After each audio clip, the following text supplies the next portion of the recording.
لا حول ولا قوة إلا بالله العلي العظيم. أعوذ بالله من الشيطان اللعين الرجيم. بسم الله الرحمن الرحيم. الحمد لله الذي هدانا لهذا وما كنا لنهتدي لولا أن هدانا الله.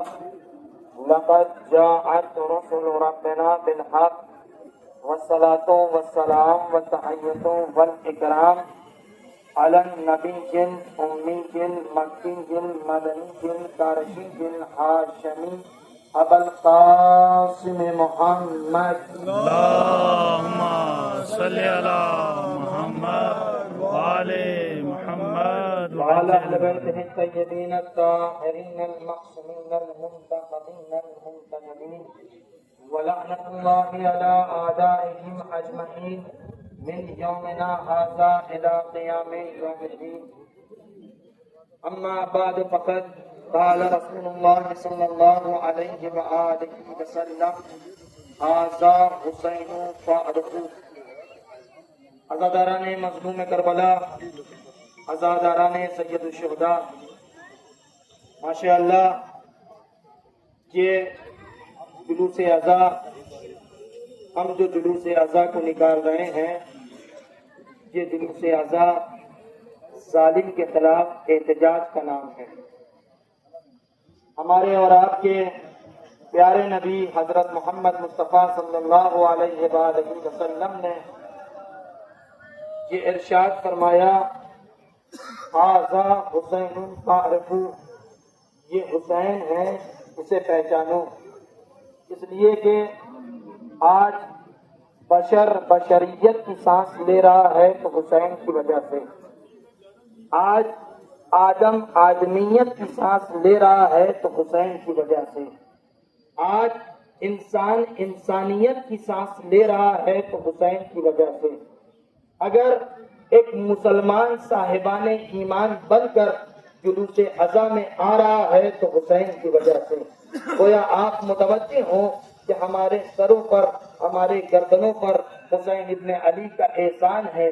کوئی یہ کہہ ہی نہیں سکتا کہ ہمارا تعلق حسین ابن علی سے نہیں ہے، ہمارا تعلق حسین ابن علی کی قربانی سے نہیں ہے، بلکہ ہر مذہب و ملت کا انسان حسین ابن علی کی قربانی کا قائل ہے اور یہ بیان کرتا ہوا نظر آتا ہے، نہیں، حسین ابن علی نے دین کی حفاظت کے لیے، انسانیت کو بچانے کے لیے اپنی قربانی پیش کی، اور تنہا اپنی قربانی پیش نہیں کی بلکہ اپنے ساتھ ساتھ اپنے اہل خاندان کی قربانی کو پیش کیا اور بتایا کہ ہم جب بھی قربانی پیش کرتے ہیں تو ہمارا ایک مقصد ہوتا ہے. حسین ابن علی نے اتہاس کا ایک نیا باب کھولا، اور نیا باب اس انداز میں کھولا کہ رومن امپائر سے لے کر عیسائیت کی جدید تہذیبوں تک کسی کو یہ حق حاصل نہیں تھا کہ وہ کسی بادشاہ کے خلاف اپنی آواز کو بلند کرے. کسی کو یہ حق حاصل نہیں تھا کہ مظلوموں کے خلاف اپنی آوازوں کو بلند کرے. کسی کو یہ حق حاصل نہیں تھا کہ ظالم کے خلاف اپنی آوازوں کو بلند کرے.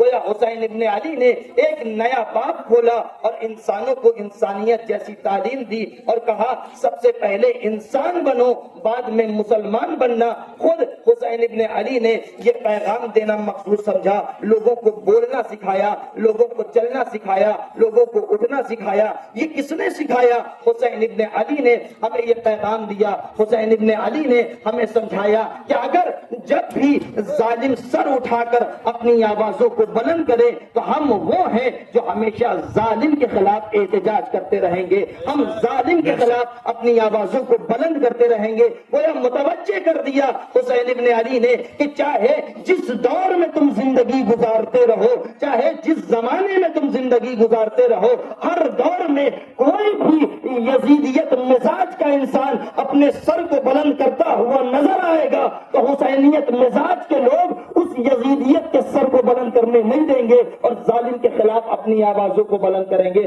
مظلوموں کی حمایت کرتے ہوئے نظر آئیں گے۔ عزیزان گرامی، ہم وہ ہیں جب بھی انسانوں کو بولنا سکھایا تو عام کنڈیشنوں میں بولنا کوئی بہت بڑی بات نہیں ہے، لیکن ایسی کنڈیشن میں بولنا جب تیروں پہ تیر چل رہے ہوں، تلواروں پہ تلواریں چل رہی ہیں، لاشوں پہ لاشوں آ رہے ہیں، اس وقت بولنا یہ بہت بڑی بات ہے۔ عزیزان گرامی، آپ جب بھی اپنی آواز کو بلند کریں، حق کی آواز کو بلند کریں، تو آپ کے ذہن میں یہ خیال رہنا چاہیے کہ کوئی آپ کا ساتھ دے یا نہ دے، آپ کا خدا آپ کی نصرت ضرور کرے گا، آپ کی مدد ضرور کرتا ہوا نظر آئے گا۔ اور عزیزان گرامی، حسین ابن علی کی وہ ذات مقدس ہے، ایک ایسی ذات ہے جس کو بڑی بڑی شخصیتوں نے حسین ابن علی کی عقیدت کو سلام کیا ہے۔ خواجہ معین الدین چشتی سرزمین اجمیر سے آواز بلند کرتے ہیں اور یہ کہتے ہیں، شاہ است حسین، بادشاہ است حسین، دی است حسین، دی پناہ است حسین، حقا کے بنا لا الہ الا اللہ است حسین۔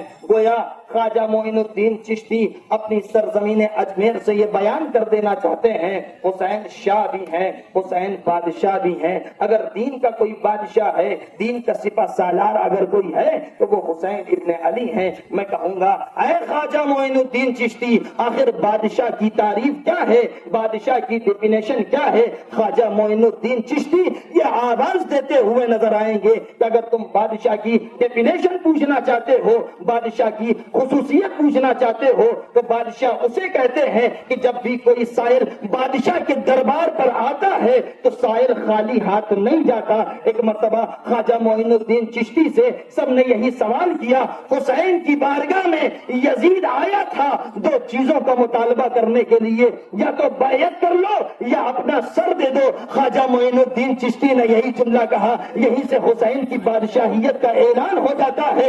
حسین ابن علی نے بیعت کا انکار کیا، بیعت کا انکار کر کے یہ بتاؤ اپنا سر دیا یا نہ دیا؟ یزید کو بھی اپنے خالی ہاتھ واپس نہیں کیا۔ عزیزان گرامی، ہمیں متوجہ ہونے کی ضرورت ہے اور یہ آواز بلند کرنے کی ضرورت ہے کہ ہم کون ہیں؟ حسینیت کے چاہنے والے ہیں، ہم وہ ہیں جو حسین کے چاہنے والے ہیں، ہم وہ ہیں جو دین کے بچانے والے سپہ سالار کے ماننے والے ہیں۔ گویا ہمیں متوجہ ہو جانے کی ضرورت ہے کہ حسین کون ہے، یزید کون ہے۔ کسی شاعر نے بڑے ہی خوبصورت انداز میں یہ جملہ کہا، حسین گلشن اسلام کا ہنستا ہوا پھول، حسین جس کی جبی بوسہ گہے بنت رسول، حسین جس کے لیے دے رسول سجدے کو طول، حسین جس کی رگوں میں ہے روا شیر بطول، حسین جس کو سب خوش آمدید کہتے ہیں، جو ان سے جلتا ہے اس کو یزید کہتے ہیں۔ اور یزید کی خاصیت کیا ہے؟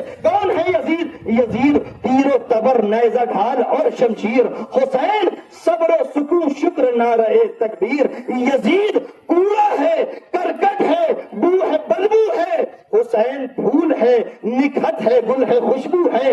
حسینیوں کہو پہلے حسین زندہ باد، پھر اس کے بعد کہو تم یزید مردہ آباد۔ وآخر دعوانا ان الحمد للہ رب العالمین۔